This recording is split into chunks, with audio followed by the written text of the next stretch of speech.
waxaanu joognaa xaafadda Oran oo ku taala magaalada Ankara ee xarunta wadanka Turkiga xaafadda waxa ka socda dhismayaal ajaayib leh oo guryaha lagu raaxaystaa kumanaan guri ayaa dhismahooda waqtiga xaadirka oo ka socda xaafadda Oran shirkadda dhisaysa hadda waxa la shaqeeyay Liibaan Maxamed Saalax oo isaga qudhiisu injineera Liibaan imisa kuno guri baa laga dhisay halkan haddaan su-aashkaaga jawaabo 1800 iyo googo unit ayaa la wadaa sanadkiina waxaa loogu talagalay inuu 3000 oo unit dhamaado marka sanad walba marka 3000 oo guri baa dhamaanaya marka at least projectka ugu horeysa waa 1800 laakiin ilaa 15,000 way soconayaan dad fara badan oo Soomaaliya ayaa sanadahan dambe guriga ka iibsaday soo guura wadanka Turkiga magaalada Ankara Soomaalidu waa ku badayeen xaafadan Oran ogaanta wax ma ka iibsadaan saxaafadaha kale bay ka iibsadaan wallahi Soomaalidu horta laas sanadkii ugu dambeysay way soo bateen guryahana ilaa hadda 10 ilaa 15 reerood way ka iibsadeen inkastoo meelaha kale u badan laakiin xaafadan waa xaafada ugu tabsan Ankara waa xaafadii bariga hore ahaan jirtay baarlamaanka ninkii xildhibaanaha guryahoodii marka dadkii xildhibaanada waa guryaha lagu dadka la dhaxgeliyay halkana waa dib baa loo dhisay dibadhis ayaa ka socda ma ahan intan kaliya laakiin ilaa 2024 waa la wadaya dhismaha marka Soomaali badan oo ku qoshoday oo ka iibsatayna waa jiraan Soomaali badan oo layka ku soo jiraana waa jiraan iyaga laftigooda Liibaan laakiin inta badan Soomaalidu waxa ka hadlaan guryo ilaa 30,000 markay ugu badan yihiin ilaa 50,000 ee guryaha xaafadan aan ku arkay waxaan u maleynayaa qiimaha oo ka badan yihiin Soomaa qiimaha runtii way ka badan yihiin laakiin inagu haddii Soomaali nahay de waxa laga yaabaa ninkii ugu horeysay guri ka iibsada Ankara oo 30,000 siistay ninkii uma daba soconnaa laakiin halkan waa market guri qurux badan oo 150 gaaraya waa jira guri 20,000 oo 25 sano dhisnaana waa jira marka waa qof iyo suuqa xagaad ka gashay iyo joogiisa laakiin guryahan la mid ah ilaa hadda Ankara lagu ma hayo sababtoo ah meesha waxa degan xildhibaanadii baa degan golihii wasiiradooda degan waa dadkii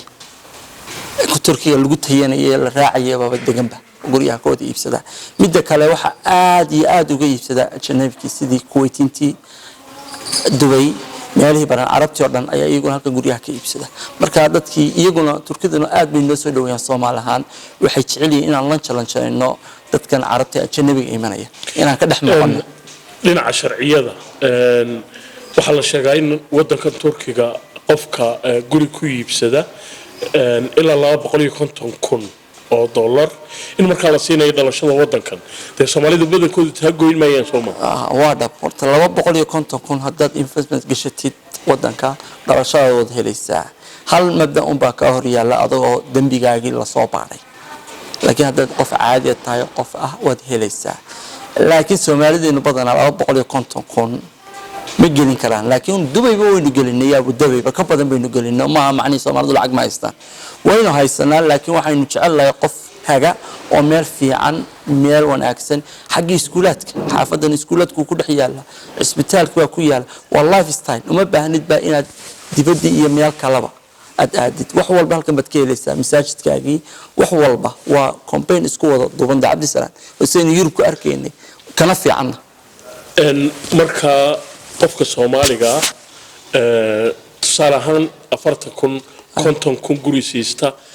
sharci soo helaya wallahi ninkii 40,000 guri siista sharci wuxuu helaya horta markuu hore yimaado waxa la siinayaa 2 sano oo sharci ah deganaansha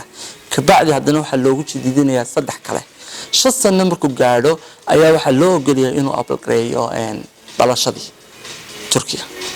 marka waa inuu 5 sano sabraa u deganaada meesha oo 5 sano nin degan oo xuquuq ku leh weeyaan Turkiga iskuulaadkii baa u furan jaamacadii baa u furan sida sharciga Turkiga yaala waa inuu raaca falowgood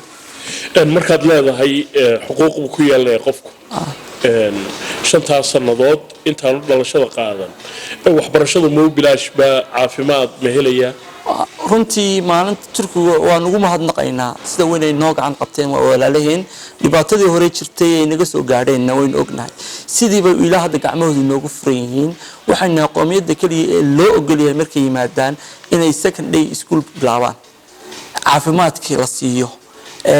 jaamacadiyo sidoo kale meel oo maanta martidna ay leeyihiin Soomaali waa dad walaalada marka irid fiican oo khayr leh ayay noo furantay marka Soomaalida badan waxaan la horta kaalay oo arka meesha liibano muddo aad u dheer baad joogtay wadankan Turkiga luqadooda si fiican baad uga hadashaa waxbaad ku baratay goorma tii markii ugu horeysay wallahi aan waxaan 1990 September 16 wali waan xasuustaa oo shalay baa hadda 1990 dema badno 29 sano waa 29 sano abdisalaam هاي waxaad iiga warantaa marka aad timi Soomaali intee joogtay wallahi markaan nimid Soomaalida ilaa 5 ilaa 6 arday u baa joogtay waxaan xasuustaa anagoo timahayga la taabanay ciyaalka yar oo oran jiray irbad baa imu mudin maantana alxamdulillah dad aan kala dhexmartid labada qofood Soomaali waa ka soo horbaxaya tirada Soomaalida halkan joogtay marka